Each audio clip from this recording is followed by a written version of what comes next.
Hello and welcome to this presentation titled 9/11 Coincidence Theory. This is a critical examination of the official story surrounding what would become the foundational event for the new American century. You're probably wondering what the new American century is. Well, we'll cover that in just a bit here. First of all, there's a few things that you want to ask yourself before we get into this information. The first question would be, am I so loyal to a political party that it will affect my likelihood of acknowledging the factual information in this presentation? There are a couple questions I'd like you to ask yourself for those of you who consider yourself Democrats or progressives.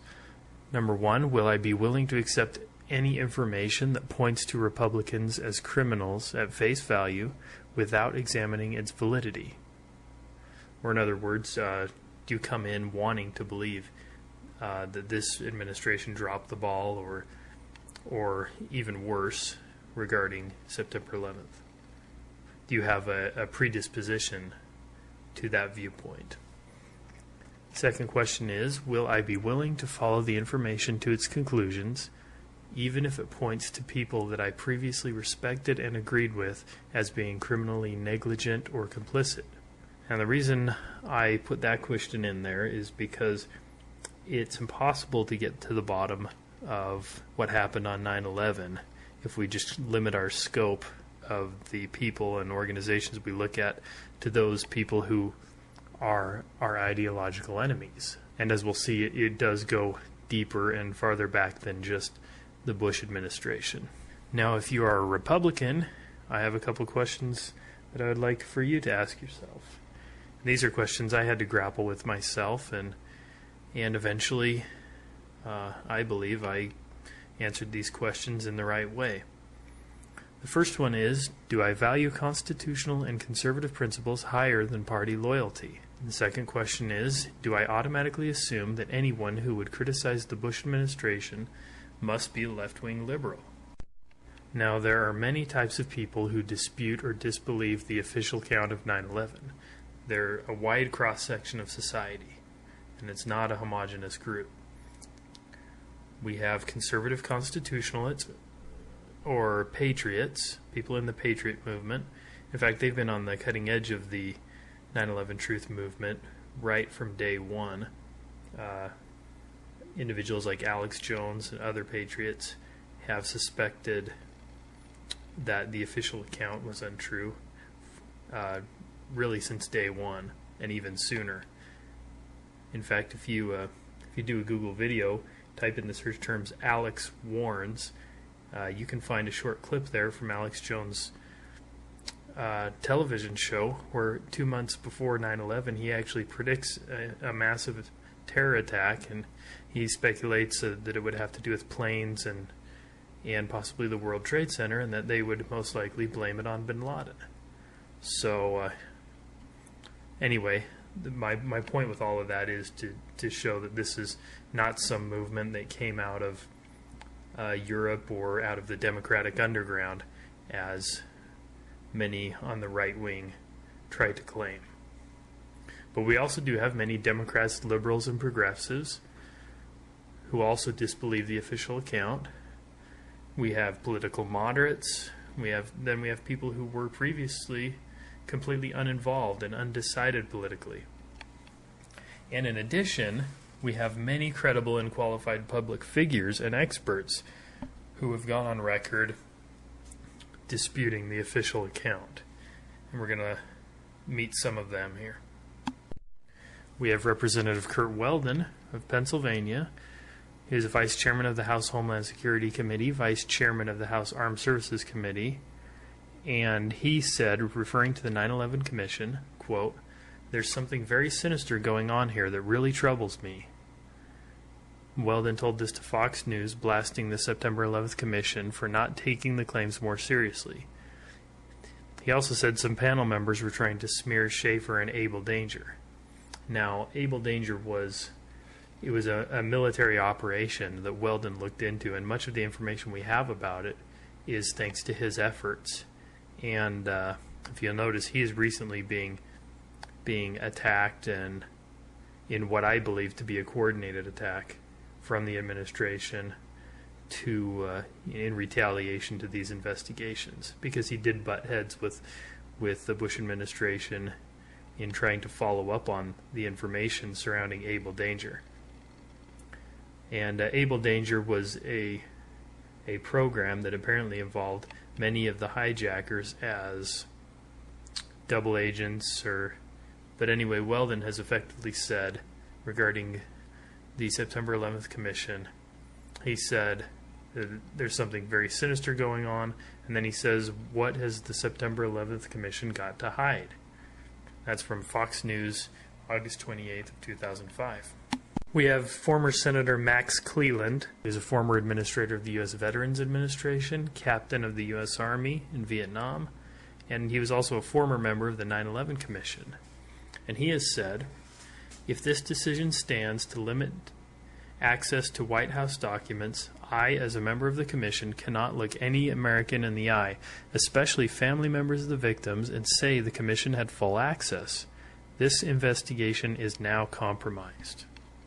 We have Edward L. Peck, Deputy Director of the White House Task Force on Terrorism under Ronald Reagan, and he has joined as a signatory on a petition, a nationwide petition, which says, we want truthful answers to questions. As Americans of conscience, we ask for four things: an immediate investigation by New York Attorney General Eliot Spitzer, immediate investigation in congressional hearings, immediate attention to scrutinize and investigate the evidence, the formation of a truly independent citizens-based inquiry. And that is the petition that Edward L. Peck has put his signature on. So he is obviously very concerned about the official account and the lack of information or factual information that we're getting with regard to 9/11. Let's look at the statement of Dr. Paul Craig Roberts, yet another conservative former Reagan official. He was Assistant Secretary of the U.S. Treasury under Reagan, very conservative, and he has said, quote, we know that it is strictly impossible for any building, much less steel-columned buildings, to pancake at free fall speed. Therefore, it is a non-controversial fact that the official explanation of the collapse of the World Trade Center buildings is false. He also said there are not many editors eager for writers to explore the glaring defects of the 9/11 Commission report.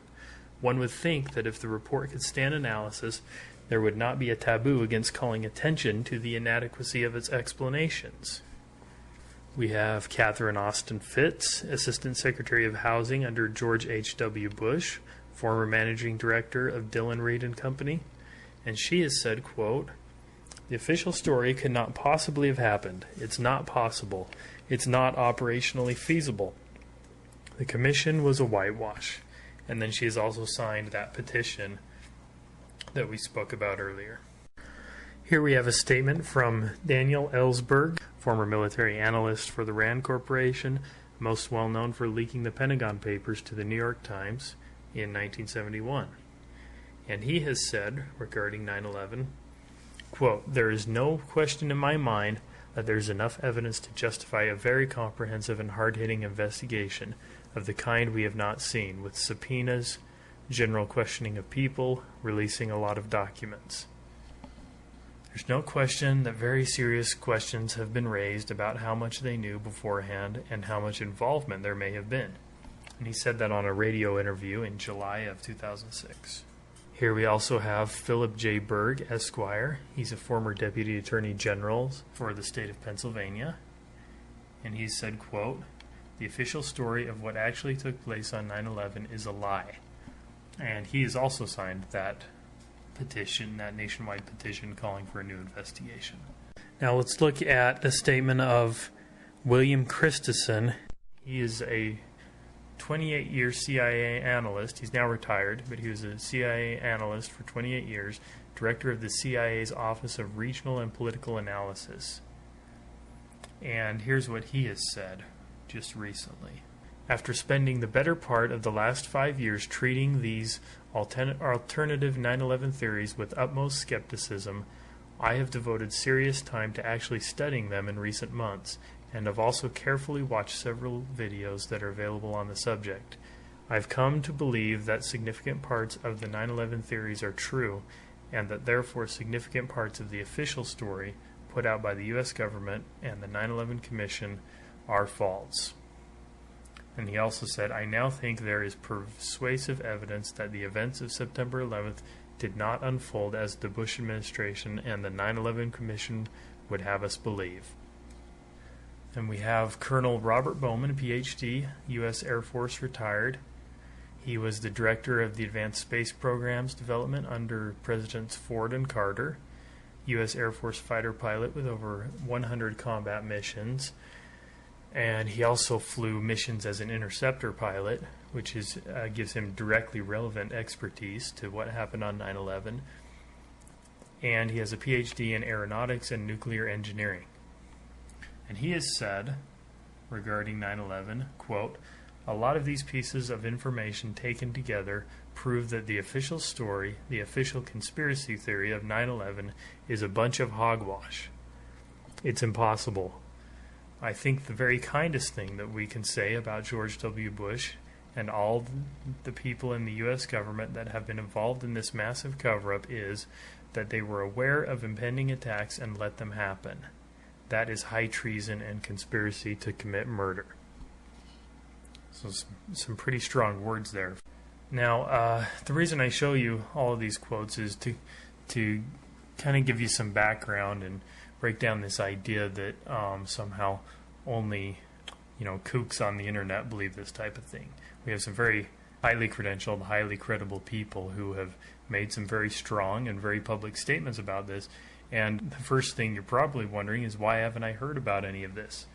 Well, that's a good question. Because until the last few months, the 9/11 Truth Movement has literally not been covered hardly at all by the mainstream media, and just in the last few months it's gotten so big that they've had to cover it, but they kind of do it in a manner that, well, really trivializes it.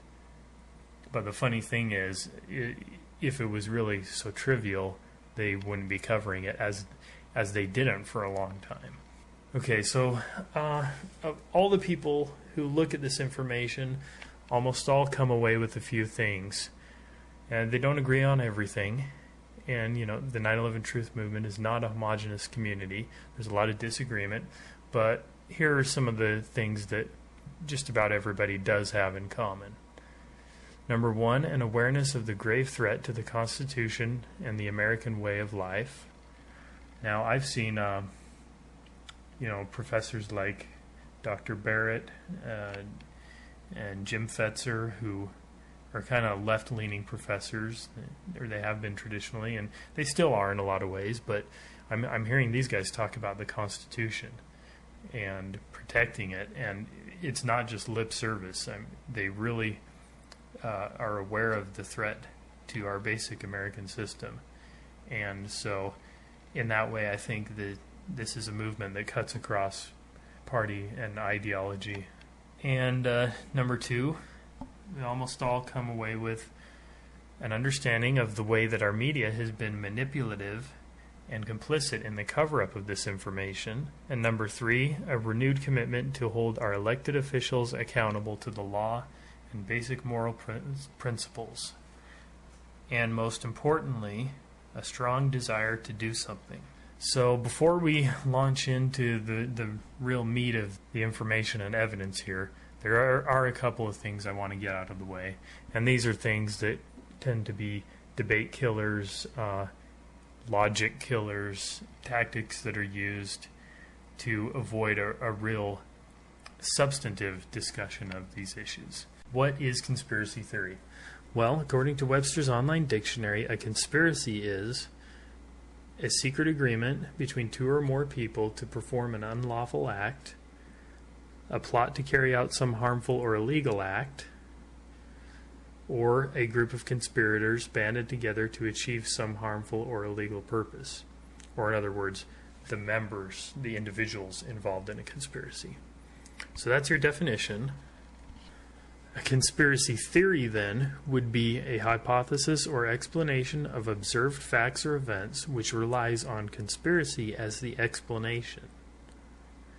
Although it is a perfectly legitimate logical exercise when observing coordinated events, the term conspiracy theory has been stigmatized in popular culture and therefore has a sensationalist effect when used.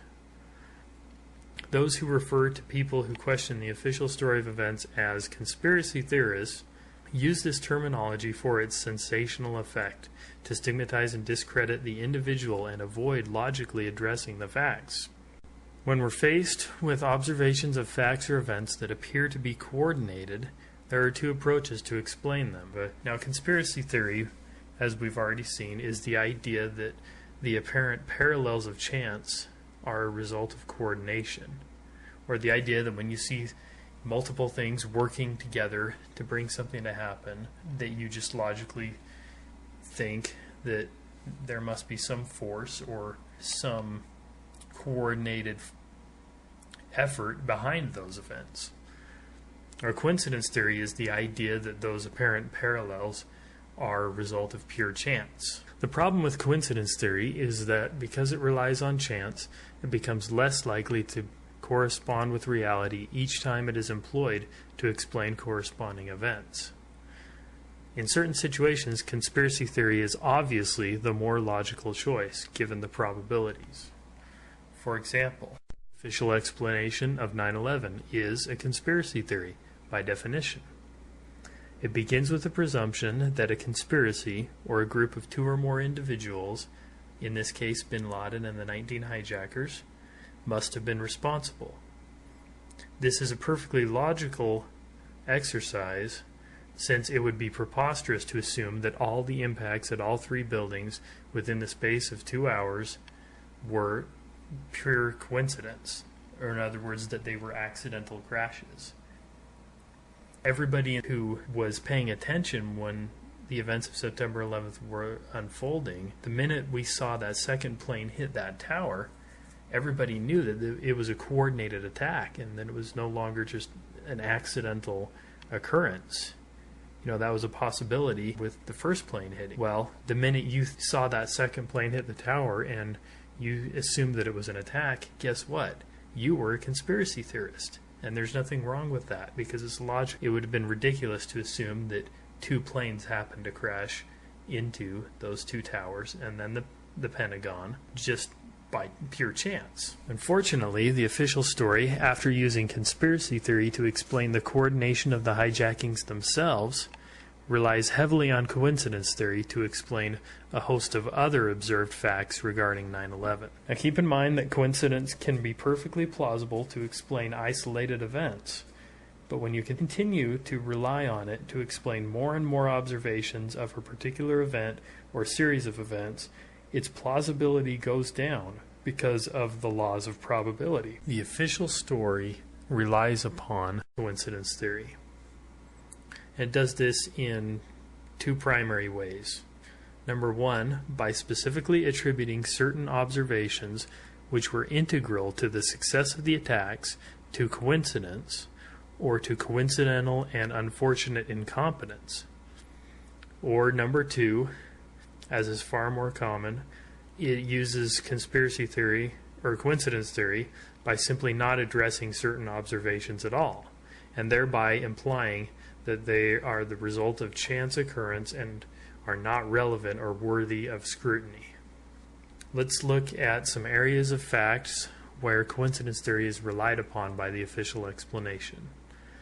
One big area of these facts is the sudden global and symmetrical collapses of 3 steel high-rise buildings at the World Trade Center due, purportedly, to localized asymmetrical damage and fires. Now keep in mind that no steel frame high-rise building has ever experienced global collapse due to structural weakening from fire, which is what the official story attributes those collapses to. And this has never happened before nor since 9/11. And yet we're told to believe in the coincidence theory that this happened 3 times in one day on 9/11. Another area of coincidence theory is the multiple military air defense drills simulating hijacking of planes and building impacts which facilitated the 9/11 attacks both by confusing and diverting air defenses. Now, these drills were being conducted on the morning of September 11th during the actual time when the attacks were occurring, and they very much enabled those attacks to be successful. We also have the multiple intelligence failures, which facilitated the attacks, and specific prior knowledge regarding the attacks. And then we also have the history and nature of the individuals designated as Al-Qaeda and their connections to the CIA, MI6, and Pakistan's ISI, as well as the strategic use of these operatives by Western intelligence agencies in several global conflicts as recently as Bosnia. We also have the statements of motive prior to 9/11 by individuals and policy groups, many of whom are now the key architects of U.S. foreign and domestic policy. We also have the widespread political opportunism surrounding 9/11 and efforts to implement long-standing foreign and domestic policies and strategies based on 9/11 and the threat of Islamic terrorism. Now, in each of these cases alone, coincidence would be an improbable explanation. When considered in totality, it is so astronomically unlikely as to be practically impossible. We will examine some of these areas in detail, but by no means exhaustively. Please do your own research. And to that end, I have a website located at www.utah911truth.com. And I have a lot of information on there, but I link to a great deal more information, and I tried to link to just the best sources of information, places that don't engage in speculation, and I also have links to a lot of the good 9/11 documentaries and a lot of the really substantive presentations by people like Dr. Stephen Jones and Kevin Ryan. We'll talk a little more about their information later, but Utah911truth.com is a great resource for the information I have there, but even more so for being able to link to good sources of information. Another thing we need to get out of the way before proceeding is the issue of the burden of proof.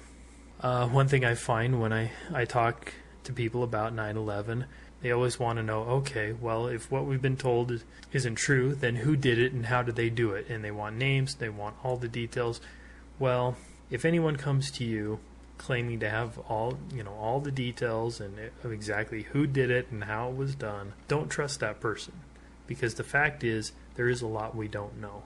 I'm going to tell you what we do know, and I think it paints a pretty definitive picture of what happened. One thing we do know for a fact, the official story is untrue. But anyway, regarding the burden of proof, the thing we have to keep in mind is the burden of proof regarding September 11th is on the shoulders of those who have given us an account of events, just as in a criminal trial.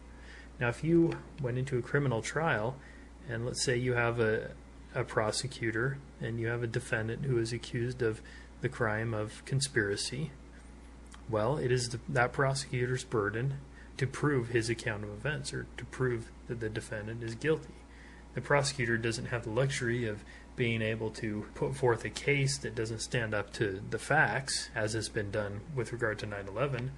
He doesn't have the luxury of being able to put that case up, and then when the defendant challenges his case, to turn and say, well, okay, if the defendant didn't do it, then who did, and prove it to me. That's not how it works. The burden of proof is on those who have given us the account. The Bush administration and the Justice Department gave us an explanation of the events that bin Laden and 19 fanatical Muslims were independently responsible for the 9/11 attacks. They then asked us to completely change all of our domestic and foreign policy based on this explanation. So given the way that 9/11 has reoriented our society, reoriented all of our governmental priorities, our budgetary priorities, foreign policy, this is the linchpin for everything about what our government is doing right now. And so given that, I don't think it's unreasonable to expect a standard of proof here with regard to the official story.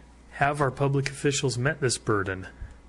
Have they even attempted to? Consider the following statement. The FBI has no hard evidence connecting Osama bin Laden to the 9/11 attacks. Now, this statement was made by a man named Rex Toome. He is the chief of investigative publicity for the FBI, and he made this official statement on the record when he was asked by a reporter why Osama bin Laden's wanted poster on the FBI's website did not include the 9/11 attacks among the things that he's wanted for.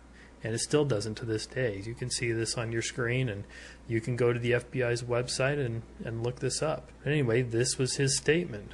They are officially on record saying they have no hard evidence linking bin Laden to 9/11. That's a staggering admission. So what does this mean?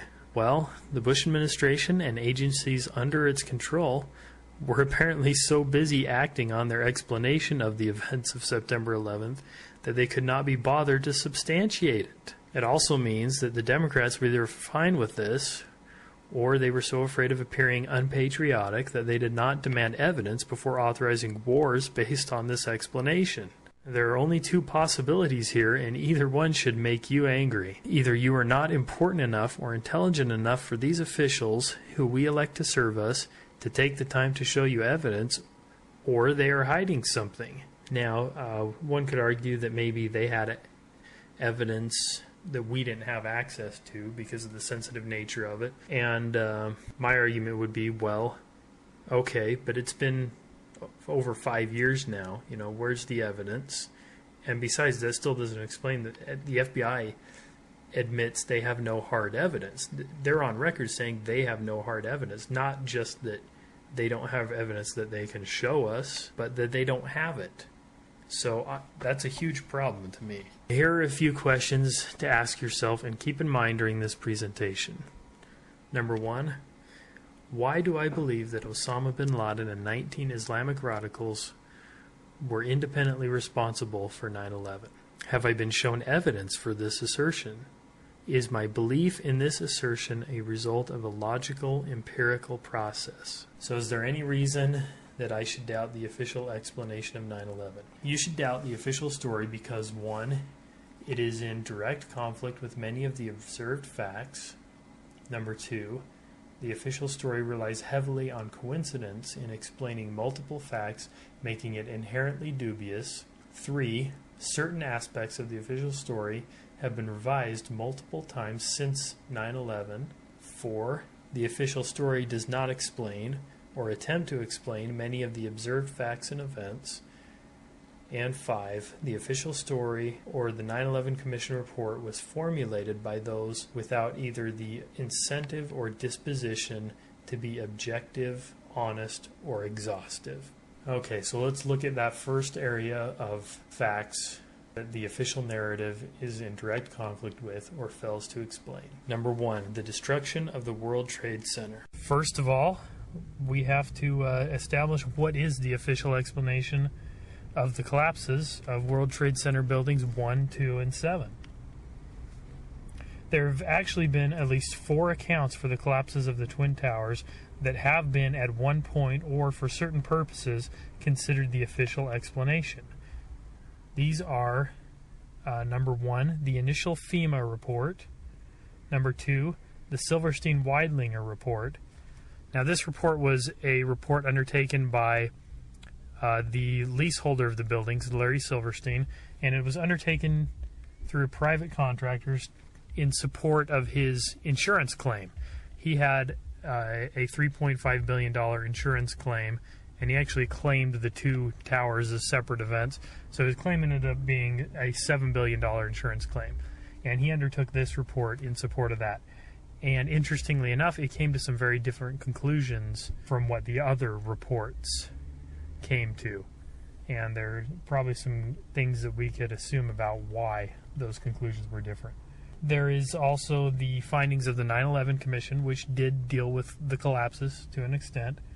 And this is the origin of what we call the pancake effect, or the idea that the floors kind of pancaked as the trusses failed. The floors would pancake from one to another, and this gradual momentum of all these floors pancaking is what caused the global collapse. And that comes from the 9/11 Commission report. And then the most recently, we have the 2005 NIST report. The NIST stands for National Institute of Standards and Technology, and they are a government agency. We need to get that out in the open, up right away. They report through Carlos Gutierrez, through the Department of Commerce. And as such, I would argue they have very little incentive to do an objective examination of the evidence here, seeing as how the supervisors that they report to are already relying on a certain version of events. So they have very little incentive to upset that or look at anything that would contradict that. So those are your 4 accounts so far. Maybe there will be more, who knows. But the important thing to remember about these 4 accounts is, although they don't differ in every respect, they do differ substantially in the explanations for the collapses, enough that they are all mutually exclusive. They can't all be true, and that's important to recognize. Many people discussing the collapses of the buildings on both sides of the 9/11 debate are still caught up in discussions based on these earlier reports, creating a great deal of misunderstanding. We will deal only with the most recent and most widely accepted hypothesis, which is the one issued by the National Institute of Standards and Technology in 2005, the NIST report. So let's look at exactly what the NIST explanation for the collapses says. Quote, NIST's hypothesis is that the towers collapsed ultimately due to the fires they suffered. As the fires burned, the building's steel core columns buckled and shortened. This shifted more load to the building's perimeter columns, which were already affected by the heat of the fires, and caused them to give way under the increased stress. It is important to note that NIST's theory is, quote, essentially a fire theory. That's going to be a key factor here. And it relies on the combination of fire and the increased stress from the weight of the floors above the impact zones, which in this case were 12 and 28 floors, depending on the tower, to initiate that collapse. Now, let's look at some of the things that the NIST report does not do. Number 1, the NIST report does not claim that jet fuel melted steel, but only that the fires weakened the steel enough to initiate collapse under the stress from 12 and 28 floors. So there's a lot of people running around talking about how jet fuel can't melt steel. Well, that's pretty much a given by everybody. It was only some of the initial scientists in the most very initial reports that claimed that the jet fuel had melted the steel.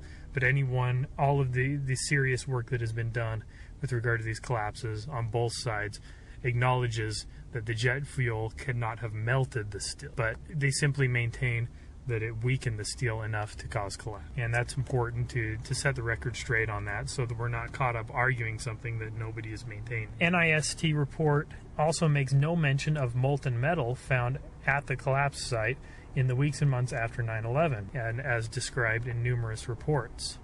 So the fact that they don't claim that the jet fuel melted the steel is a big problem for them, because then how do they explain this molten metal that was found at the base of each of the towers and also at the base of Building 7.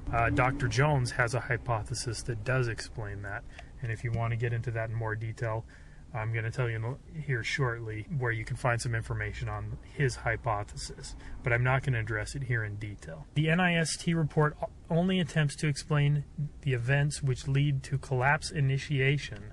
They offer no explanation as to why the collapses were global, or that why, once that collapse was initiated, as they claim, why it would have continued into a global, complete collapse instead of being just maybe a partial or a symmetrical collapse, with part of the building falling down, but not all of it.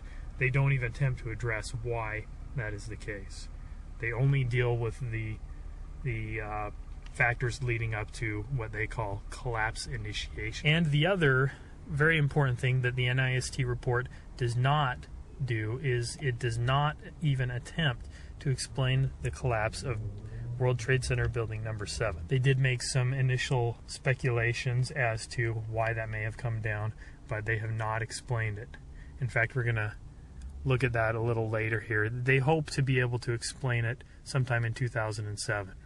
But they've had some trouble doing that. In 1975, history performed for us an experiment that was directly relevant to NIST's hypothesis in several ways. On February 13, 1975, the World Trade Center North Tower was beset by a fire, which, quote, burned at temperatures in excess of 700 degrees Celsius for over 3 hours and spread over some 65% of the 11th floor, including the core, and it caused no serious structural damage to the steel structure. In particular, no trusses needed to be replaced. And that is from the New York Times, February 15th, 1975. So how is this 1975 fire relevant to 9/11?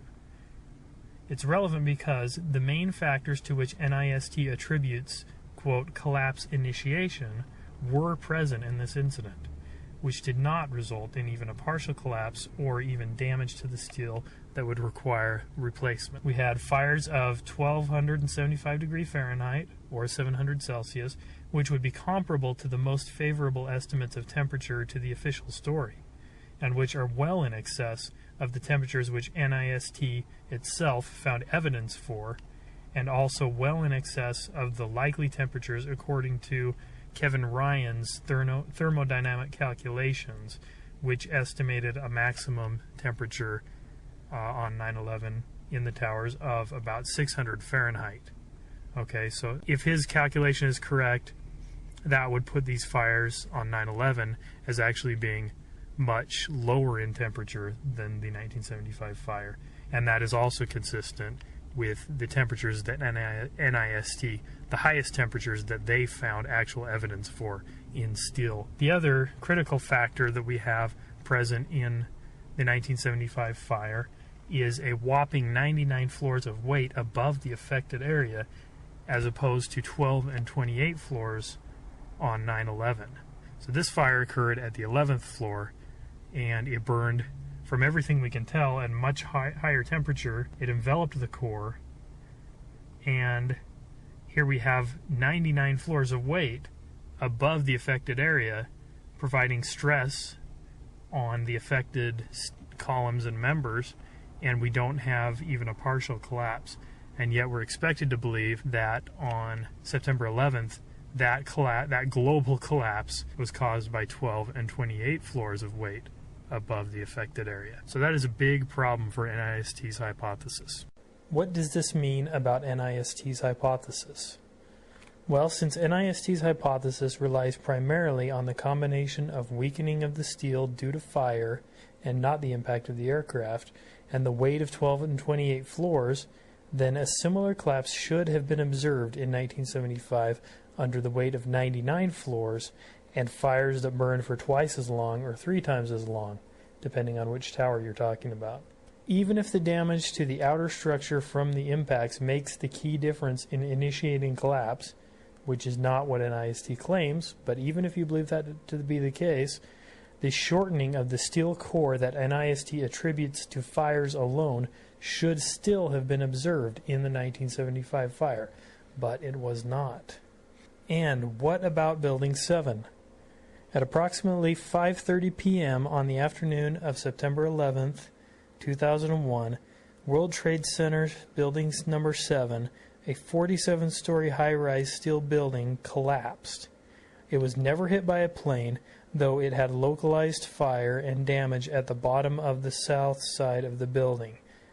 This was pretty minor damage, but there was damage from the falling of the debris of the 2 towers. Also, Building 7 had an asymmetrical support structure, which further decreases the possibility of seeing a symmetrical collapse like the one we saw, and the asymmetrical nature of the damage being just on the very bottom south side, you would also expect then to see maybe a tipping over towards that side, some sort of asymmetrical collapse, but not a straight down collapse like the one we saw. Now, Building 7 collapsed in a perfect symmetrical fashion at near free fall speed into its own footprint. Those are all key attributes of controlled demolition. In fact, they're the goals of controlled demolition. Now, what explanation of Building 7's collapse have we been given? The 9/11 Commission completely disregarded the collapse of Building 7, completely ignored it. The NIST report, while it made some initial speculations, has not attempted to explain this collapse. Let's look at this statement from the head of the NIST investigation, a man named Dr. Shyam Sunder, and he was speaking to the New Yorker magazine on March 20th of 2006. And he said, "Truthfully, I don't really know. We've had trouble getting a handle on building number 7. I would submit that they are having trouble getting a handle on it because they are restricted to the hypotheses that are consistent with the official story.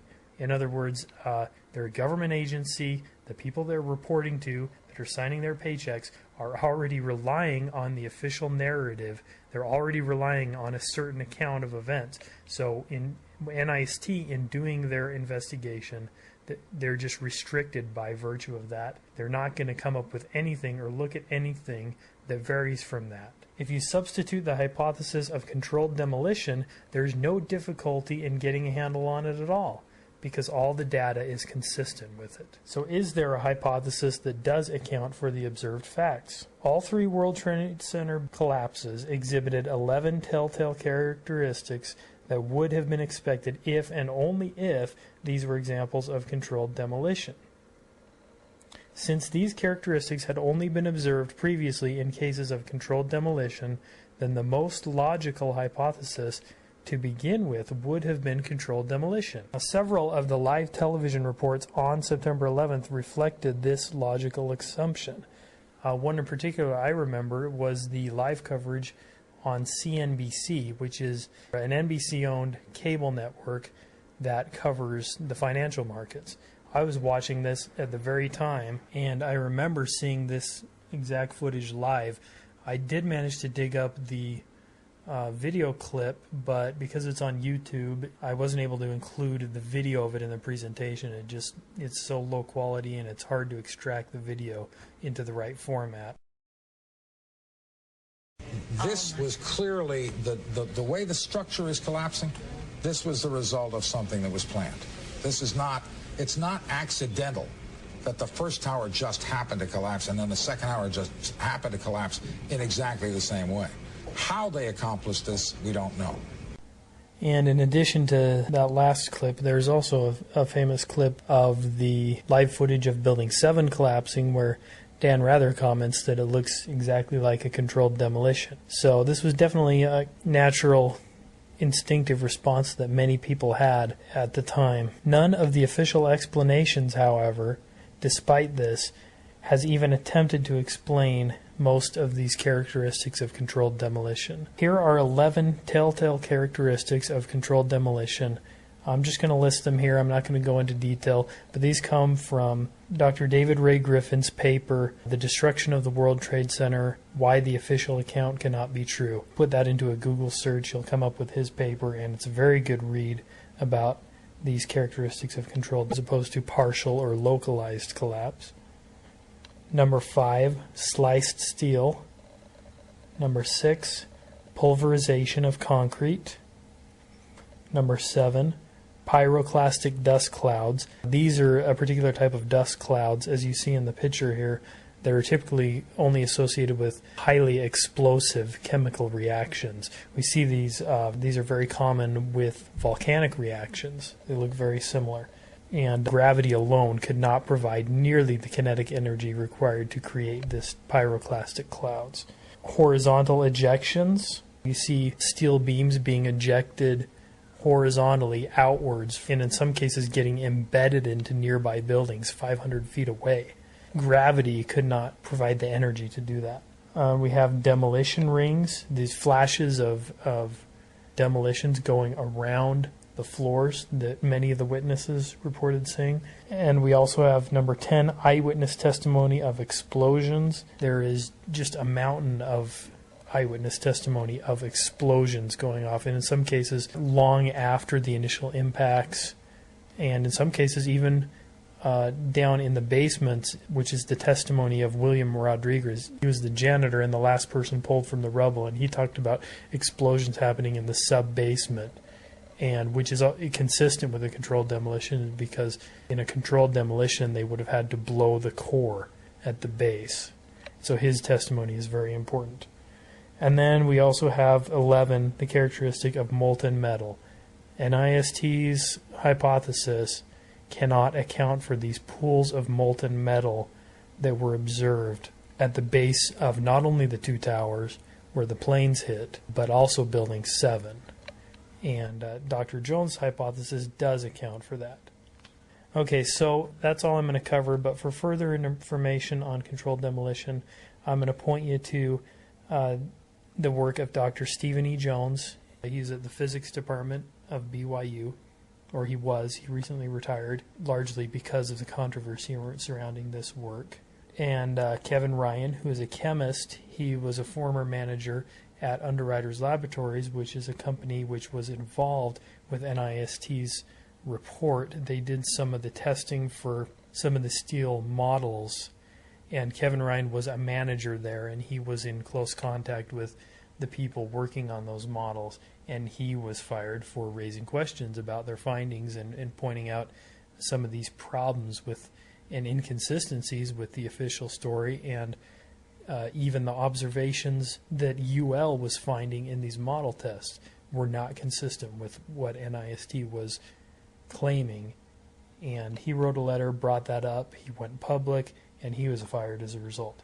So, but both of these experts, as well as Jim Hoffman, who is a software engineer and a mathematics and polymer chemistry expert. He's written software simulations having to do with engineering and polymer chemistry. His website is WTC7.net, and there's a lot of good information there about the collapses and controlled demolition.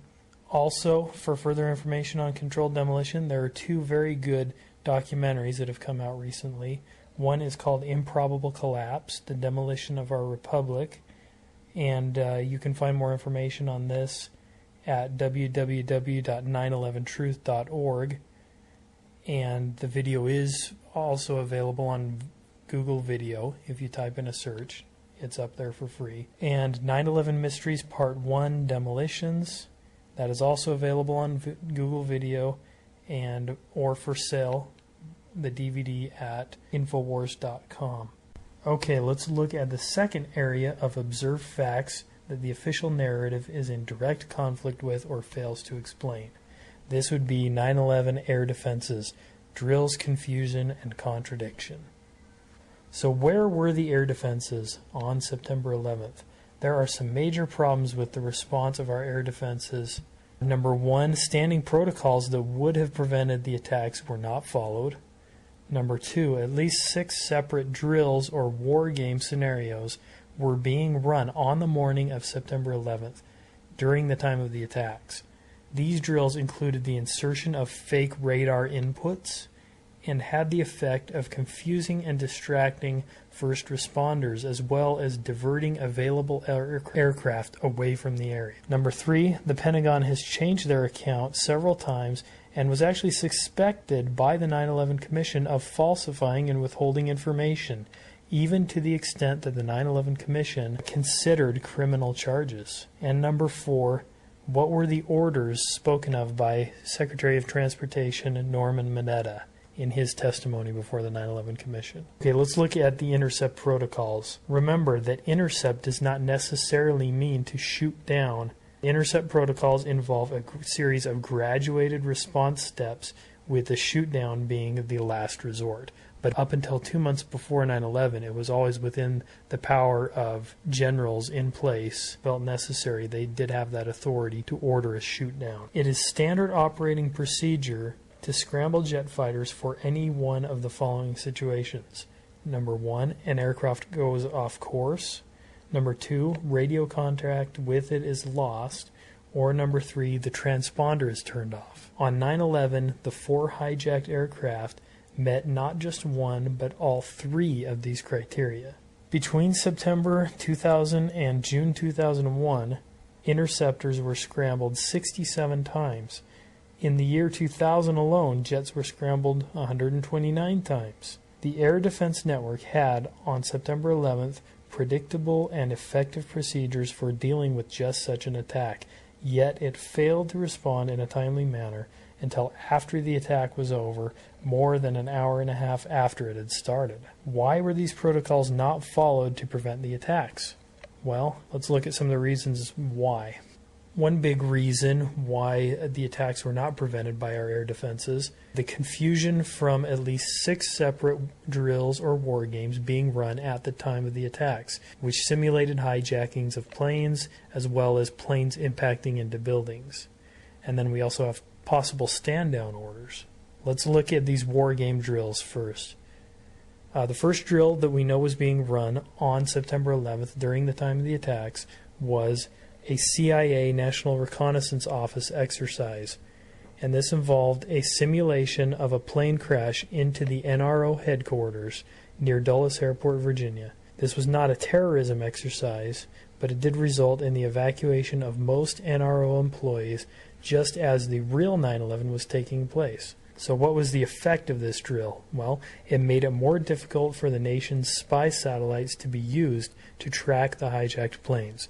And this was reported by the Associated Press, October 21st of 2002. The next drill that we had going on the morning of 9/11 was called Vigilant Guardian. Now this drill simulated very closely the hijackings of 9/11. And the effects of this drill were that top NORAD personnel were confused. They were not sure if the 9/11 hijackings were, quote, real world or exercise. And this was reported by Aviation Week in Space Technology on June 3rd of 2002. Drill number 3, Northern Vigilance. Now this drill was planned months in advance. It involved deploying fighter jets to locations in Alaska and northern Canada. The effects of this drill were that it ensured there would be fewer fighter planes available to protect the East Coast on 9/11. Confusion from simulated information fed into radar screens was also a result of this drill. In other words, because of the drills going on, the people at NORAD, and you can hear this borne out by the tapes that were recently released and covered by Vanity Fair, and you hear the people saying, I think this is an input, or they'll be saying, I've never seen so much real world during an exercise. They had an exercise going on that simulated hijackings, so when they saw these real hijackings, you can imagine the confusion, not knowing whether it's part of the drill, not knowing whether it's a fake hijacking being inserted into their radar. And the tapes bear this out. Again, this confusion enabled the attacks. Okay, there were other drills on 9/11 which have been referenced and reported on, but few, if any, operational details have been made available. One of these is called Vigilant Warrior. This was reported by Richard Clark in his book Against All Enemies. We also have Northern Guardian, which was reported on by the Toronto Star, December 9th of 2001. We don't have much detail about that drill either. And then we have another drill which was not an air defense drill. It was called Tripod 2, and this was a biowarfare exercise scheduled for September 12th of 2001. Now this is very interesting. The effect of this drill was that FEMA was deployed to the New York City area on September 10th of 2001. And according to FEMA spokesman Tom Kenny, he verified this and said that they had been deployed the day before 9/11, just conveniently, and then they were there and sprung into action when the attacks happened. This comes from a Dan Rather interview with Tom Kenny on September 12th of 2001. And interestingly enough, Mr. Kenny made this statement on September 12th in this interview. And when he made this statement, FEMA quickly denied it and said that he had just got his dates mixed up. And that was the official statement for a year or two. And then, interestingly enough, Rudy Giuliani, in his testimony before the 9/11 Commission, verified Mr. Kenny's statement, saying that FEMA had been deployed the day before 9/11. And, of course, this was not followed up on by the 9/11 Commission. And then we have the possible stand-down orders. On May 23rd of 2003, Secretary of Transportation Norman Mineta testified before the 9/11 Commission. During his testimony, he stated that he arrived at the Presidential Emergency Operations Center underneath the east wing of the White House at approximately 9:20 a.m. Now, this was during the time when Flight 77 would have been heading towards the Pentagon. Vice President Richard Cheney and other staff were already present in the center, with Mr. Cheney clearly in command. Mineta described a conversation that took place between Mr. Cheney and an unnamed young man regarding orders that had been given before Mineta's arrival. During the time that the airplane coming in to the Pentagon, there was a young man who would come in and say to the vice president, the plane is 50 miles out, the plane is 30 miles out. And when it got down to the plane is 10 miles out, the young man also said to the vice president, do the orders still stand? And the vice president turned and whipped his neck around and said, of course the orders still stand. Have you heard anything to the contrary? Was this a stand-down order? If not, why was Flight 77 not intercepted? What were those orders? And despite the fact that this testimony directly contradicted Vice President Cheney's testimony about his location at the time, the 9/11 Commission did not investigate further. So here you have two witnesses. One witness before your commission says Vice President Cheney is at this location at such and such time, and Vice President Cheney himself says he isn't. Now, rather than see this glaring contradiction and follow up on it, the commission actually simply just ignored it, and then they even went so far as to completely omit Norman Mineta's testimony from their final report. But we know that the testimony was given because it was aired live on C-SPAN, and there's tons of video copies out all over the web. You can look that up, just do a Google and you'll find it.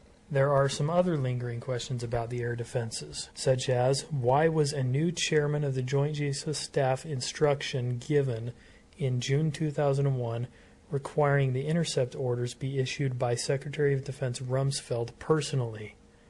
This was changed in June of 2001, 2 months before the attack, and this is Chairman of the Joint Chiefs of Staff Directive number 3610, and this is also available on the web. Just look it up. This directive superseded earlier directive dated February 18th of 1997 and, quote, stripped commanders in the field of all authority to act with regard to intercept of hijacked aircraft. So here we have 2 months before 9/11, the Secretary of Defense, the Joint Chiefs of Staff, taking that discretion which military generals had always had to issue shoot-down orders and to make the determination on these intercept protocols, taking that out of the hands of these generals in place and putting it solely in the hands of the Secretary of Defense 2 months before 9/11. Another lingering question we have to deal with here. Why were the fighter planes that reached Washington 7 minutes after the crash of Flight 93 told by the mission commander, quote, negative clearance to shoot down the aircraft over the nation's capital? And this was reported on in the congressional hearings on the 9/11 Commission report on Friday, July 31st, 2004. And it's also included in some of the NORAD tapes that were released. You can hear them talking about negative clearance to shoot down. So that's another question that needs to be investigated. Now let's look at some of the falsification and contradictions regarding air defenses. Some staff members and commissioners of September 11th panel concluded that the Pentagon's initial story of how it reacted to the 2001 terrorist attacks may have been part of a deliberate effort to mislead the Commission and the public. Suspicion of wrongdoing ran so deep that the 10-member Commission, in a secret meeting at the end of its tenure in the summer of 2004, debated actually referring the matter to the Justice Department for criminal investigation. And this was reported on by the Washington Post, August 2nd of 2006. So this is just coming out now. Thomas H. Keene, who was the head of the 9/11 Commission, said, quote, we to this day don't know why NORAD told us what they told us. It was just so far from the truth. It's one of those loose ends that never got tied. Well, Commissioner Keene, former Governor Keene, the fact that that loose end never got tied, whose fault is that? You were head of the commission. It's 2 years later. And now you're just now telling us that you thought the Pentagon was deliberately misleading you and you did nothing about it? This 9/11 Commission report has absolutely no validity, no integrity, and it's not reliable at all. According to the Commissioner's own statements, this is just ridiculous. Okay, more information of falsification and contradictions. Senator Dayton from Minnesota, he pointed out in congressional hearings on July 31st of 2004 that if the timeline of air defense response as promoted in the 9/11 Commission report is correct, then the timeline presented repeatedly by NORAD during the previous 2 years was completely wrong. Yet now no one at NORAD is willing to comment on their own timeline. Senator Dayton said, quote, "This is just unbelievable negligence. It doesn't matter if we spend $550 billion annually on our national defense if people don't pick up the phone to call one another. And this was not an occasional human or failure. There is nothing but human error and failure to follow established procedures and to use common sense." NORAD's commission's testimony 20 months later covered up those truths. They lied to the American people, they lied to Congress, and they lied to your 9/11 Commission to create a false impression of competence, communication, coordination, and protection of the American people. Now, Senator Dayton here is correctly identifying these contradictions and what seems to be a ridiculous amount of competence, but I have to disagree a little bit here in his conclusions. First of all, that it was merely incompetence. At what point, when you see such ridiculous failures and such widespread systematic failures, do you begin to suspect maybe it's more than just coincidental incompetence? Okay, I think that's a question we need to ask. And number two, his conclusion that the reason they lied was to create the impression of competence, I have to strongly disagree. Incompetence is exactly the impression they want to purvey. The idea of incompetence only serves the purpose of getting to call for bigger budgets, etc. And it, distracts from the fact that there may be something that went on that was much worse than incompetence, at least at key high-level positions. Okay, now let's move on to the third area of observed facts that the official narrative is in direct conflict with or fails to explain.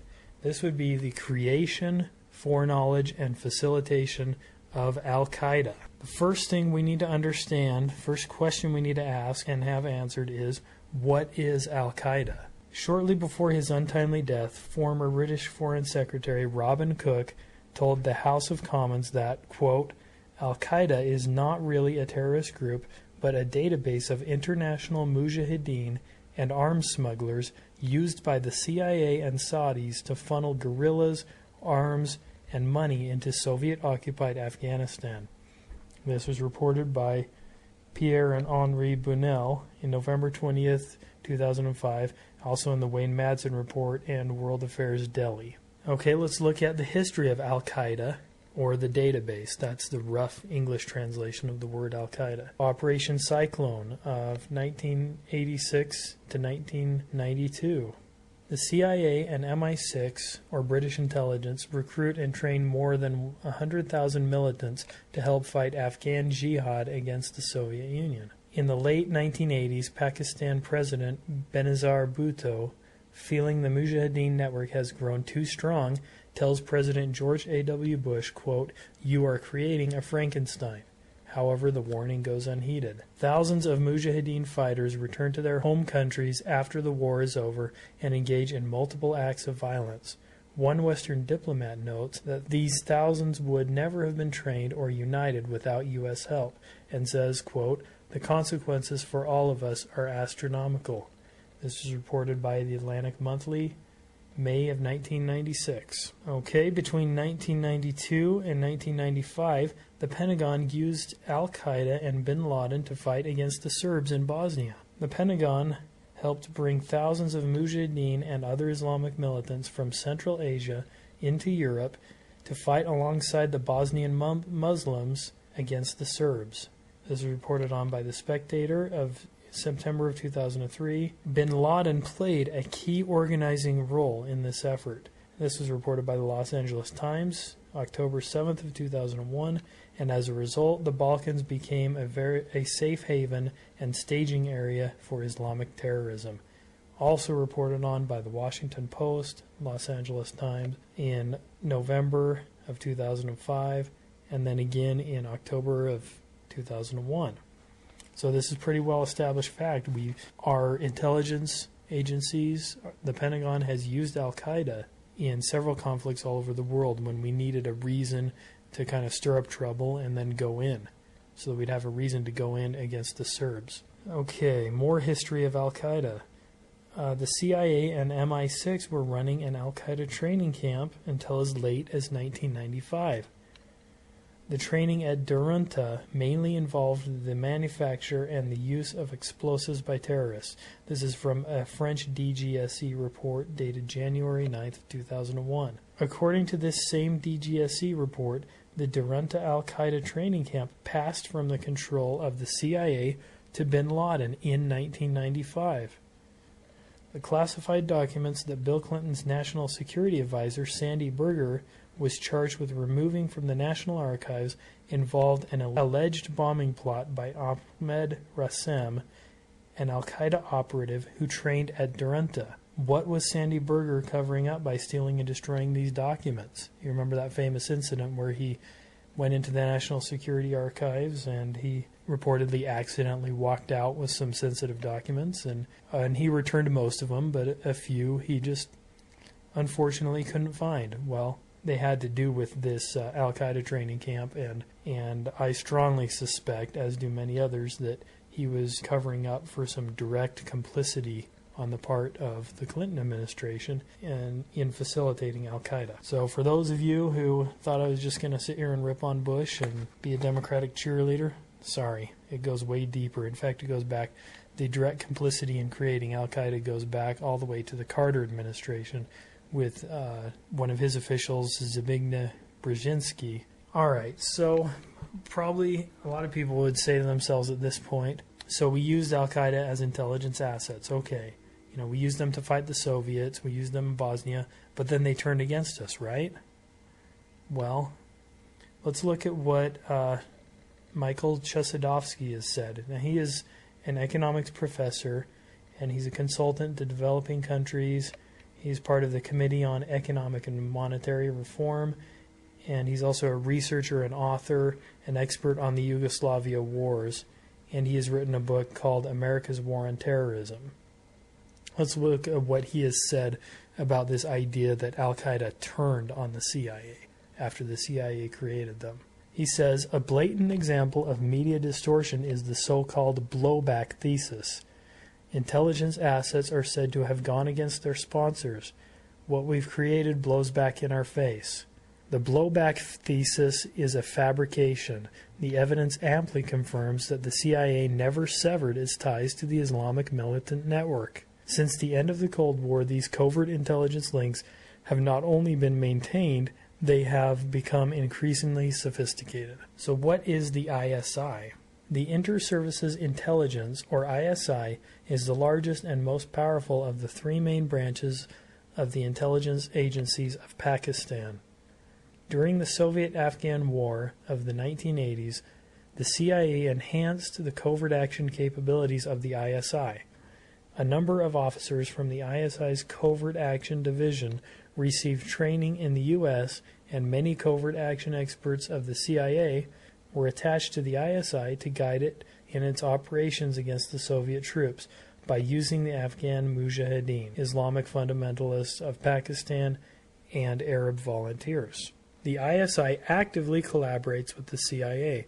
It continues to perform the role of a go-between in numerous intelligence operations on behalf of the CIA. The ISI directly supports and finances a number of terrorist organizations, including Al-Qaeda. This, again, was reported on by Michael Chossudovsky, Global Research, October of 2001. He was one of the world's foremost experts on this Mujahideen network prior to 9/11, and the day after, literally, he was right out of the gates exposing who is Al-Qaeda, who is bin Laden, and their relationship with Western intelligence agencies. He's been there right from day one, and he continues to talk about this. So what is the relationship between Al-Qaeda and the ISI? In the mid-1980s, the Pakistani ISI starts a special cell of agents who use profits from heroin production for covert actions, quote, at the insistence of the CIA. All right, and quoting from the Financial Times of August of 2001, they said, quote, this cell promotes the cultivation of opium, the extraction of heroin in Pakistani and Afghan territories under Mujahideen control. After the withdrawal of Soviet troops, the ISI's heroin cell started using this network of refineries and smugglers for smuggling heroin to the Western countries by using the money as a supplement to its legitimate economy. But for these heroin dollars, Pakistan's legitimate economy must have collapsed many years ago. The ISI grows so powerful on this money that, quote, even by the shadowy standards of spy agencies, the ISI is notorious. It is commonly branded a state within a state, or Pakistan's invisible government. And that was reported by Time magazine, May 6th of 2002. So here we have an operational link between the ISI and Al-Qaeda involved in funneling, laundering, and shipping drugs, heroin. Okay, so let's look at the CIA and ISI ties to Al-Qaeda, more of them. Selig Harrison, a longtime regional expert working at the Woodrow Wilson International Center for Scholars, says, quote, the CIA still has close links with the ISI. Harrison is said to have, quote, extensive contact with the CIA and political leaders in South Asia. He also claims that the U.S. worked with the ISI to create the Taliban. This was from the Times of India, March 7th of 2001, before 9/11.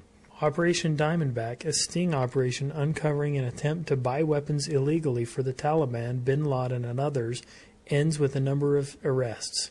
An Egyptian named Dia Mohsen and a Pakistani named Muhammad Malik are arrested and accused of attempting to buy Stinger missiles, nuclear weapon components, and other sophisticated military weaponry for the Pakistan ISI.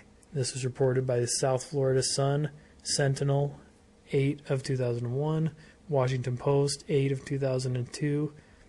Malik appears to have had links to important Pakistani officials, and Mohsen claims a connection to a man, quote, who is very connected to the Taliban and funded by bin Laden. Okay, so there's all sorts of links, all from the ISI to the CIA to Al-Qaeda and all throughout. Here we have some more evidence of operational ties between the CIA, the ISI, and Al-Qaeda. Osama bin Laden was treated at an American hospital in Dubai from July 4th to July 14th of 2001. This is just 2 months before the attacks. He was accompanied by his personal physician, also by Ayman al-Zawahiri, and other local dignitaries. During his stay, he was visited by a local CIA official. This CIA operative was called back to CIA's McLean, Virginia headquarters July 15th, so immediately after this visit. This was reported by Elizabeth Bryant, Le Figaro, a French newspaper, and it was also picked up by UPI, United Press International, and reported in July of 2001. So, to summarize all of this, well, it means that Al-Qaeda is nothing more than a network of Mujahideen terrorists, or radicals, that were trained, funded, and utilized over the past 30 years by the CIA, ISI, and Britain's MI6.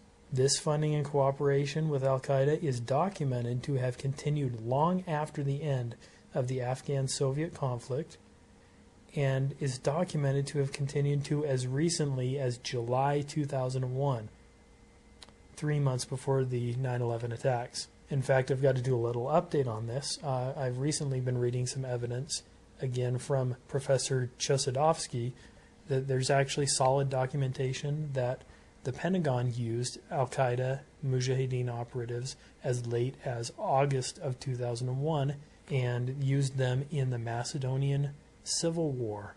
So the connections go all the way up to literally a month before the attacks. What does all of this mean? Well, all of this documentation of cooperation between the CIA, Al-Qaeda, and the ISI should directly affect how we interpret the information that we are about to go over in the next few slides. So keep in mind these well-documented connections continuing to as late as within weeks before the attacks. Keep that in mind as we look at these next slides. In these next slides, we'll cover the funding of the September 11th attacks, the active obstruction of investigations into al-Qaeda operatives prior to September 11th, and the facilitation of the alleged hijackers. Now, the way that the news media has reported this and the way that our public officials have reported this, they would have you believe that this is all just widespread incompetence, and we can't operate, so we've got to have lots more funding and create these big widespread homeland security bureaucracies because our intelligence agencies can't coordinate with each other. That's why it happened. But again, keep in mind all the evidence we just went over of all the documented connections. When you keep that in mind, then you have to begin to question some of this stuff and say, well, maybe this is not just incompetence. Let's look at the financial ties, the financial sources of funding for the hijackers. Shortly before 9/11, the head of the ISI, a man named General Mahmoud Ahmed, wired $100,000 to the lead hijacker Mohammed Atta. This was confirmed by the FBI investigation and Indian intelligence officials tracing the financial ties of the hijackers. This was reported by the Wall Street Journal October 10th of 2001, as well as the Times of India August 15th of 2002. In the week leading up to 9/11, General Ahmed was in the U.S. and met with the Pentagon, National Security Council, CIA Director Tenet, and other unspecified White House officials. On the morning of 9/11, General Ahmed was at a breakfast meeting on Capitol Hill hosted by Senator Bob Graham and Representative Porter Goss, the chairman of the Senate and House Intelligence Committees. Now, despite all of this information, the 9/11 Commission report had the audacity to claim, quote, "We have seen no evidence that any foreign government or foreign government official supplied any funding." This is from the 9/11 Commission report on page 172. Well, what more evidence do they need? Now, given what we have already established about ISI's nature as a traditional funding intermediary between the CIA and Mujahideen terrorists, this evidence raises serious questions not only about Pakistan's involvement, but the involvement of the CIA. It certainly deserved to be addressed by the 9/11 Commission. Now, let's look at the facilitation of the 9/11 attacks. We have one report here. Were the 9/11 hijackers trained at the Pensacola Naval Air Station? As many as 4 of the 19 suspected hijackers participated during the 1990s in the base's flight training program for foreign military trainees, according to reports in the Washington Post and Newsweek magazine, and also reported by the Pensacola News Journal, September 17th of 2001. The students are instructed in everything from warfare specialty training to air navigation, meteorology, and land-water survival, according to the Pentagon. Local military officials refused to comment on the media reports. They referred calls on the subject to the FBI, which also refused to comment. Then we have more facilitation regarding the visas.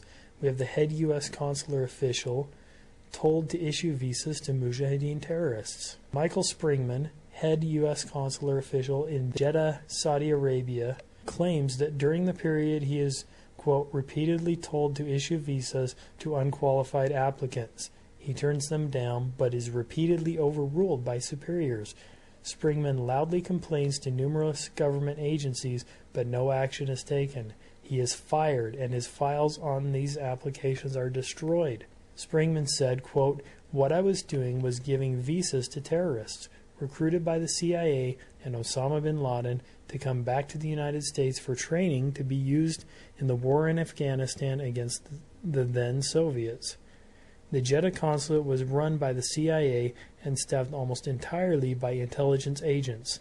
This visa system may have continued at least through 9/11. 15 of the 19 9/11 hijackers received their visas through this exact embassy in Jeddah, possibly as part of this program." This was reported on by the BBC, November of 2001, July of 2002, and Fox News, July of 2002. Okay, we have more evidence of facilitation of the 9/11 attacks.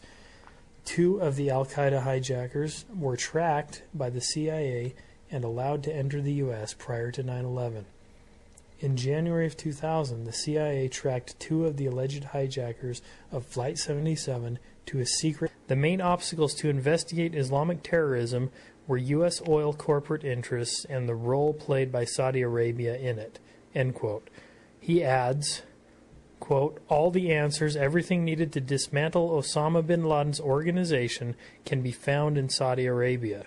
End quote. On August 22, 2001, John O'Neill resigned from the FBI because of repeated obstruction of his investigations into Al-Qaeda. This is reported by the New Yorker, January 14th of 2002. On August 23, 2001, O'Neill began his new job as head of the security for the World Trade Center and was later killed in the 9/11 attacks.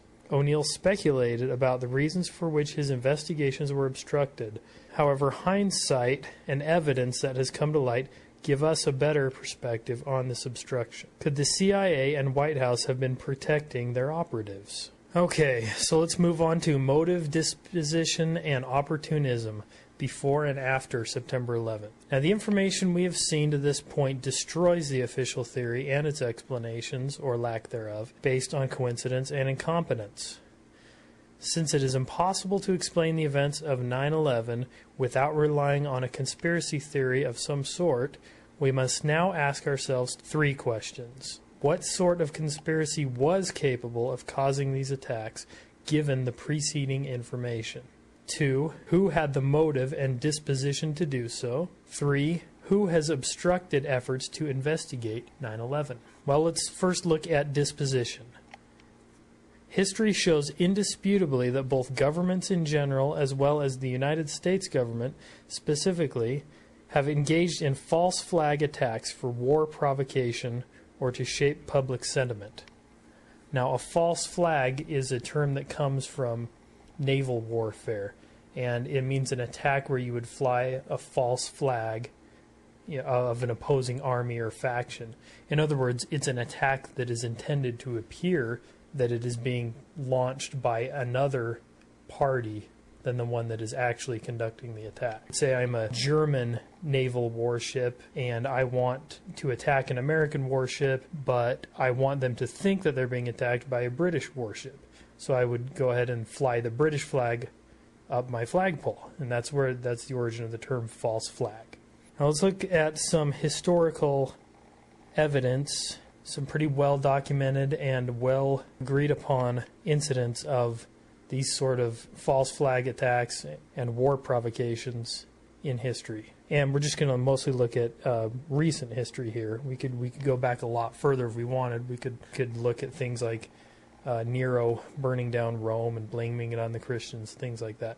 But these are all from pretty recent American history. First of all, we have the sinking of the battleship Maine, and this was used as the initiating act to draw the United States into the Spanish-American War. We have the sinking of the Lusitania, which drew the United States into World War I, and which is now pretty well understood to have been, at the very least, intentionally provoked by the United States. We have the Reichstag fire incident, and this enabled Adolf Hitler's rise to power.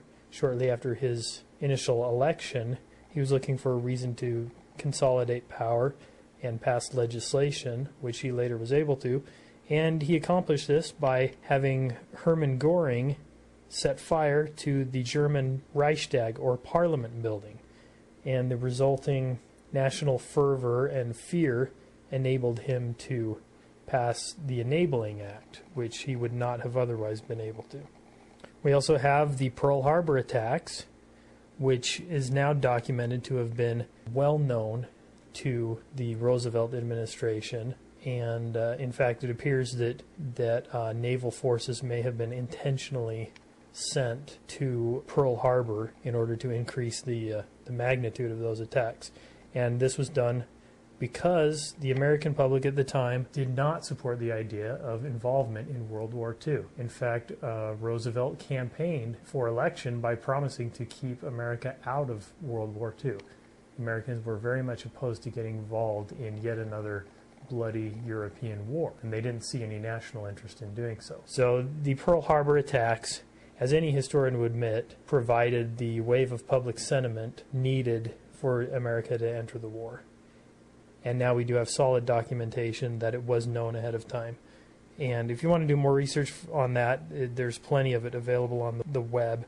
One really good book on the subject is called Day of Deceit, and I cannot remember the author's name, but that is the title of the book. We also have Operation Ajax, which was a CIA operation which staged terrorism in Iran with the intent of overthrowing the president of Iran, Mohammad Mossadegh, who was a very pro-Western, westernized, anti-communist leader of Iran. He was very moderate. But the problem with Mossadegh was that he refused to give British Petroleum an absolute monopoly over Iran's oil. He started to have these crazy ideas of Iran being sovereign and independent and strong and have a vibrant, independent economy. And as a result, the CIA used false flag acts of terrorism that were then blamed on Mossadegh in order to have him imprisoned. And then, of course, we have Operation Gladio, and this is documented by Daniel Ganser in his book, NATO's Secret Armies. But these were NATO operations in Europe that were false flag acts of terrorism against civilians, and they were designed to sway public sentiment in several European countries, including Italy, by blaming these attacks on leftists and communists. We have Operation Northwoods from 1962. Now this was an operational plan devised by the Joint Chiefs of Staff during the Kennedy administration. It was signed off on by the Joint Chiefs of Staff, including Lionel Lemnitzer, who actually signed the document. And this plan was green-lighted, and it was set to go operational. Fortunately, Kennedy himself put the brakes on, and then, as a result, fired Lemnitzer.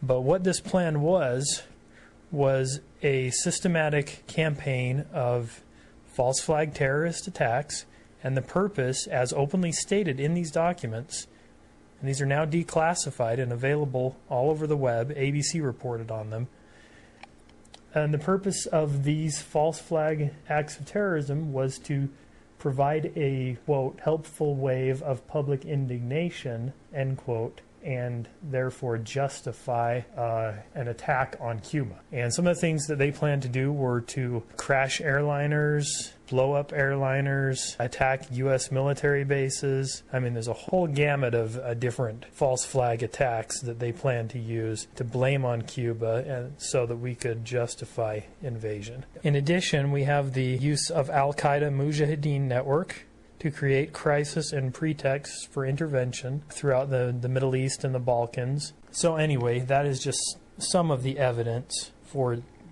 the disposition towards false flag terrorism on the part of the United States government that is very well documented. Let's look at some more evidence of disposition. Let's try and pin this down to specific agencies if we can.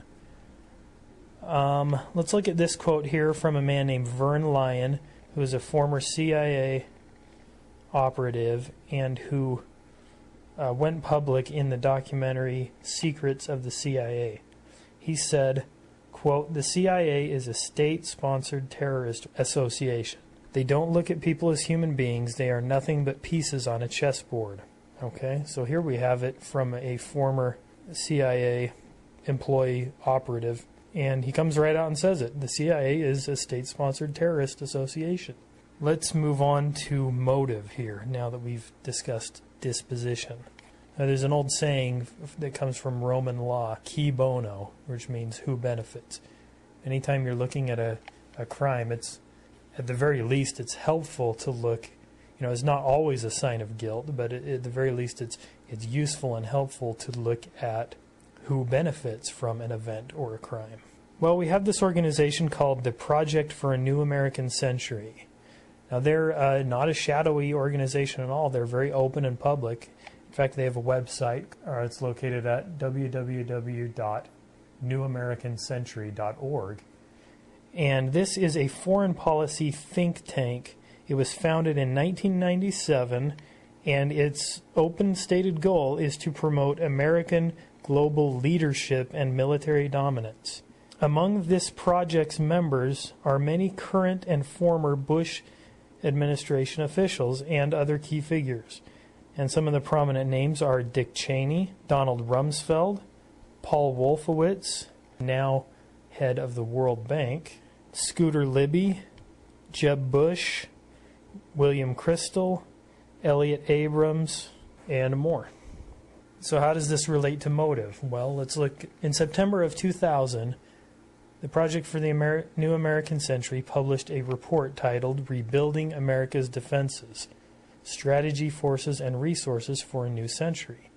This report calls for America to assume its role as the world's lone superpower and calls for a transformation of America's military into a dominant worldwide force. On page 51, this report states, quote, "The process of transformation is likely to be a long one, absent some catastrophic and catalyzing event, like a new Pearl Harbor." So here we have this foreign policy think tank that has as members many current and former George W. Bush administration officials, publishing a report almost exactly a year before September 11th. And what do they say? Well, we want to make all these changes. We want America to be the dominant military in the world, but that's a transformation that's probably going to take a long time unless we have some sort of catalyzing catastrophic event, like a new Pearl Harbor. Well, a year later, they got it. Remember from the most initial news reports, almost from within an hour of the attacks, the media was all parroting one talking point about it, and that was that this is a new Pearl Harbor. Also, the Foreign Affairs Journal, that is the publication of the Council on Foreign Relations, they were talking about how you could have some sort of new Pearl Harbor.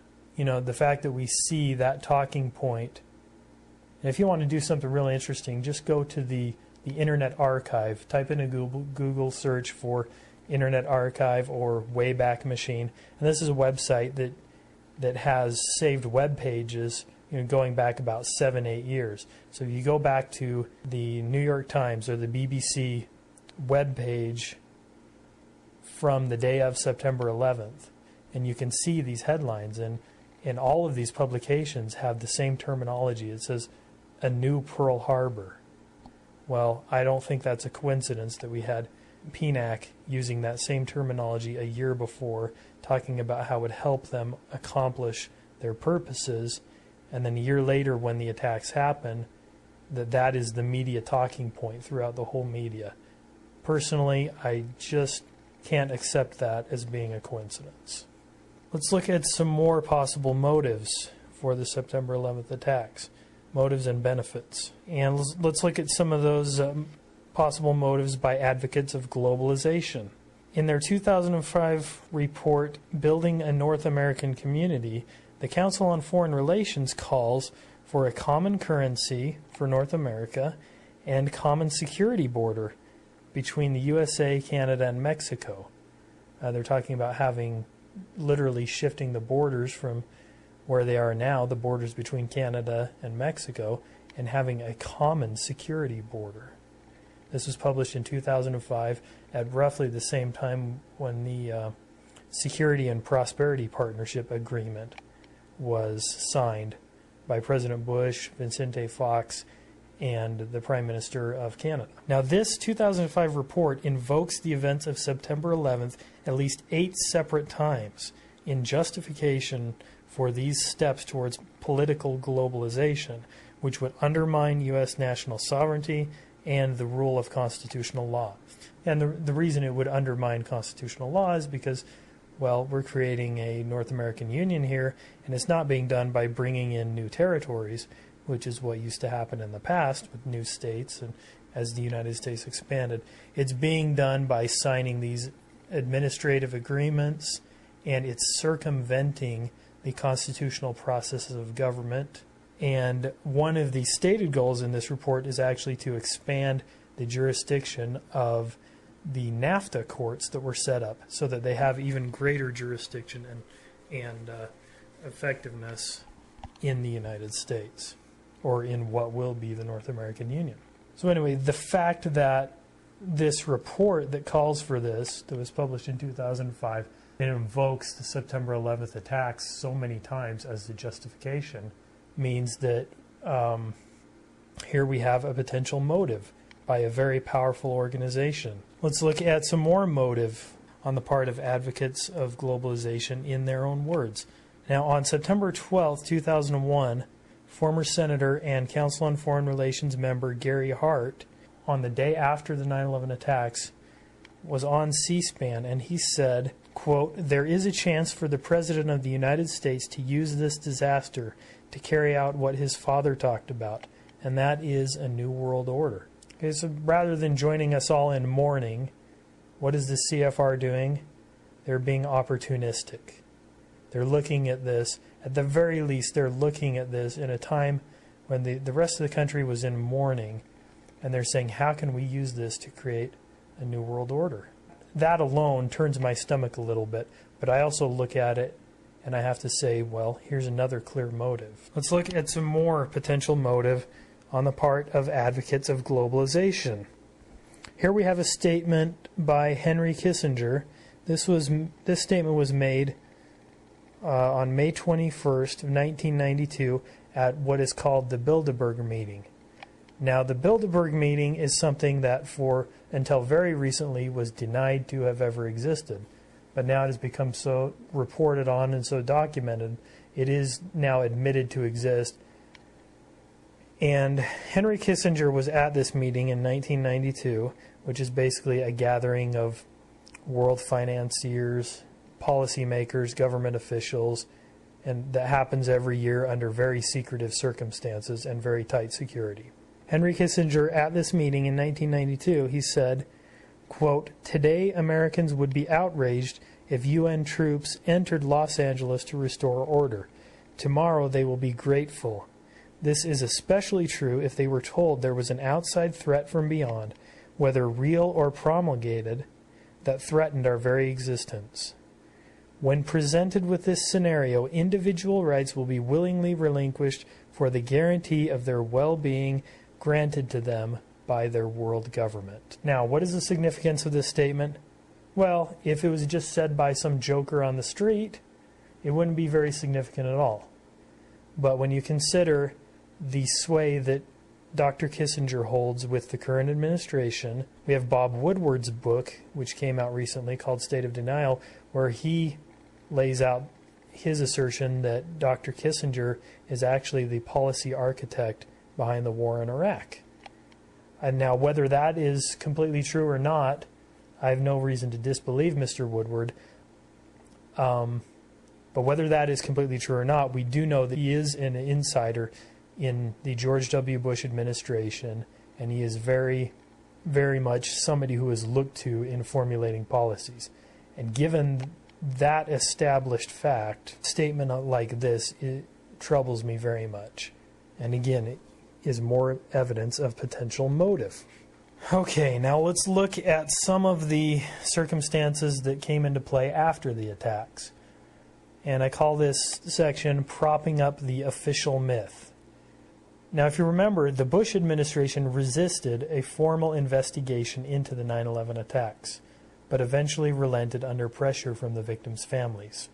The director of research for the 9/11 Commission was a Bush administration insider named Michael Zelikow, who was later revealed to have also been the primary author of the Bush preemptive war doctrine. Okay, so this is the guy who wrote the preemptive war doctrine, the idea that we have the duty to go out and take on gathering threats, nations that may not yet pose a significant threat or a clear and present danger, but nations that had the potential to pose a threat later on. And that was a significant shift in foreign policy. It's a shift from the established conventions of war that nations had been responsible nations had been operating on for a long time, and this guy wrote it. So there can be no doubt that he is an administration insider, and he was appointed to be the director of all the research for the commission. So he controlled basically what information was researched and what was not. Now, Professor Zelikow's area of academic expertise, and this is very interesting, rather than being qualified in criminal investigations, Professor Zelikow's area of academic expertise is, in his own words, the creation and maintenance of public myths or public presumptions. In his academic work and elsewhere, he has taken a special interest in what he has called, quote, searing or molding events that take on transcendent importance. This is from his own biography page on Wikipedia. In the November-December 1998 issue of Foreign Affairs, the publication of the Council on Foreign Relations, yes, he also is a member, he co-authored an article entitled Catastrophic Terrorism. This is 3 years before the attacks, almost. In this article, Professor Zelikow speculated that if the 1993 bombing of the World Trade Center had succeeded, quote, such an act of catastrophic terrorism would be a watershed event in American history. It could undermine America's fundamental sense of security. Like Pearl Harbor, the event would divide our past and future into a before and after. The United States might respond with draconian measures, scaling back civil liberties, allowing wider surveillance of citizens, detention of suspects, and the use of deadly force. So here we have that same terminology again, a new Pearl Harbor. What is going on here? So what does all of this mean? Well, it means, at the very least, that organizations and individuals of significant influence in the Bush administration stood to benefit from the 9/11 attacks. Those stated benefits have been realized in the wake of 9/11. It also means that after caving to pressure from the victims' families, the Bush administration conceded to an investigation and then placed in a position of key influence as director of all research, an insider. And it means that this administration insider, rather than being an expert in criminal investigation, was quite possibly and likely the most qualified individual in the world at the time to fashion a reorienting national myth around the events of 9/11 that would serve as a foundational transcendent event for the war on terror and the new American empire. Okay? None of that is disputable. And I will leave you to draw your own conclusions based on it. As you can see, there's a lot of dots, and the lines between them don't have to go very far. I think we're starting to get a picture of what is going on. Okay, so what can be done about this? Well, much has been done, and many Americans are becoming aware of this information. You are not alone, and this is not a fringe minority of Americans. According to an October 14th New York Times CBS News poll, 81% of Americans distrust the official account of 9/11, with 53% saying that the administration is, quote, hiding something, and 28% saying that they are, quote, mostly lying. Only 16% of respondents said that they believe the Bush administration is, quote, telling the truth about 9/11 and their foreknowledge. Why has this happened? This dramatic shift in public opinion has happened despite a complete refusal by the mainstream media to address the problems with the 9/11 Commission report and alternative explanations seriously. This shift has happened due to grassroots efforts of people who have become aware of this and become active in spreading the truth. So, in summary, let me give you my recommendation as to how we ought to deal with this problem we're facing. First, we must accept responsibility for our mistake as American citizens.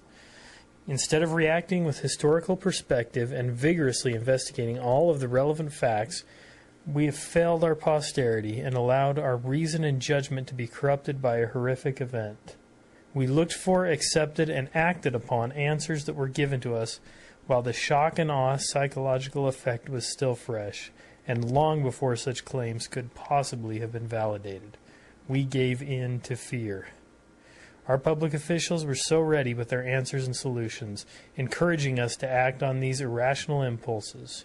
Irrational because they were based, as admitted, on no hard evidence or empirical process to which the American public was given access. For this, history may never forgive us. 5 years after this tragic event, we must acknowledge that it is the seminal foundational event which has justified the hostility to and erosion of our constitutional republic and the principles which it embodies. We need to act immediately to reverse this course and heal the open infected wound upon our nation. That is, the September 11th attacks. A wound which does not heal because of the actions and rhetoric of those whose agenda and aspirations constantly benefit from its reopening. Unless we act now to heal this wound through a relentless pursuit of truth, a commitment to bring to justice those truly responsible, and most importantly, a complete rejection of fear as a basis for political action, we will have to face our children and grandchildren and admit that we failed them as the trustees of their liberty and prosperity, which the Constitution was designed to secure to them. Some things that we can all do. While we can speak to our friends, our families, our neighbors, and even complete strangers, it is worth leaving our comfort zone to save our constitutional republic. Burn and or distribute activist DVDs of September 11th documentaries, or send video links to your email list. DVD copies are available for free in the Salt Lake area if you want to get a hold of me. Links for the following powerful documentaries can be found easily by searching www.video.google.com and entering the following search terms: Terror Storm, Loose Change, 9/11 Mysteries, Improbable Collapse, Steve Jones, and others. There is a growing number of candidates from all over the political spectrum who support a new investigation into September 11th. Support these candidates in local and national races. Vote for and promote candidates who support the Constitution, government accountability, and the rule of law, regardless of their party. Write letters to the editor of your local newspaper exposing the truth and in support of a new 9/11 investigation. Send links to relevant research news articles and videos to your whole email list. And the most important thing that we can all do is rise above the fear. Thanks for listening to this presentation. Nothing is left but steel and fire, and the blood boiling in my veins. I look to the sky and close my eyes and pray to God it's all a dream. Remember my wife, remember our life, remember all that used to be. And I live, I cry, I breathe, I sigh.